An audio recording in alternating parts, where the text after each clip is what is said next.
देशातील पारंपरिक कारागिरांना आर्थिकदृष्ट्या सक्षम बनवण्यासाठी केंद्र शासनाने सुरू केलेली पीएम विश्वकर्मा योजना कुशल कारागिरांच्या जीवनात सकारात्मक बदल घडवण्यासाठी महत्त्वाची भूमिका बजावत आहे। पाहूया एक वृत्तांत। अकोला जिल्ह्यातील सावरा या छोट्याशा गावातील सुतारकाम करणारे नरेश पुनकर मात्र काळाच्या ओघात त्यांच्या पारंपरिक व्यवसायासमोर अनेक अडचणी निर्माण झाल्या। कामाचा अभाव, भांडवलाची कमतरता आणि आधुनिक यंत्रसामग्रीचा अभाव अशा सगळ्या कारणांमुळे व्यवसाय टिकवणं कठीण होत होतं। अशा परिस्थितीत त्यांना पीएम विश्वकर्मा योजनेची माहिती मिळाली। योजनेअंतर्गत त्यांनी नोंदणी केली आणि कौशल्य विकास प्रशिक्षणासह टूलकिटसाठी आर्थिक सहाय्य तसंच बँकेमार्फत कर्ज सुविधेचा लाभ त्यांनी मिळवला। आमचा जो पारंपरिक व्यवसाय होता वडिलांपासून तो चालूच होता, परंतु लॉकडाऊन काळात सर्व काम बंद असल्यामुळे बाहेर जाणे बंद होतं।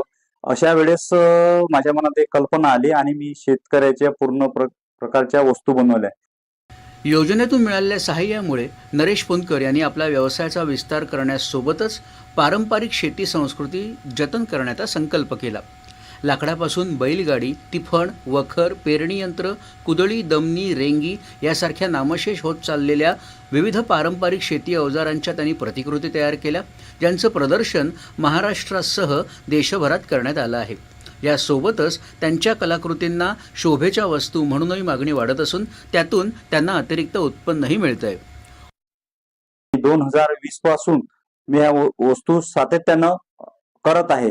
त्याच्यामुळे मला या हस्तकलेच्या माध्यमातून रोजगार सुद्धा मिळालेला आहे।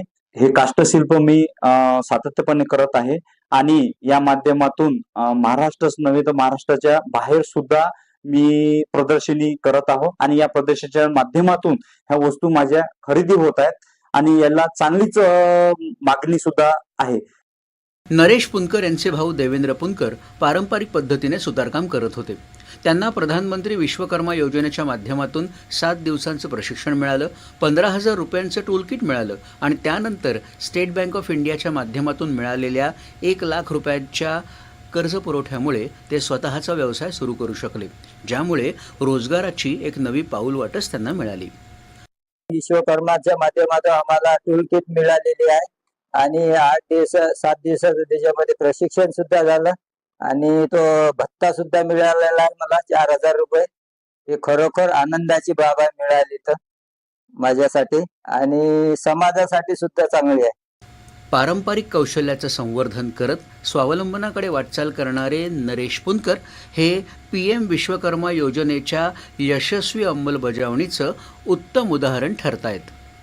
दूरदर्शन बातम्यांसाठी विशाल बोरे, अकोला।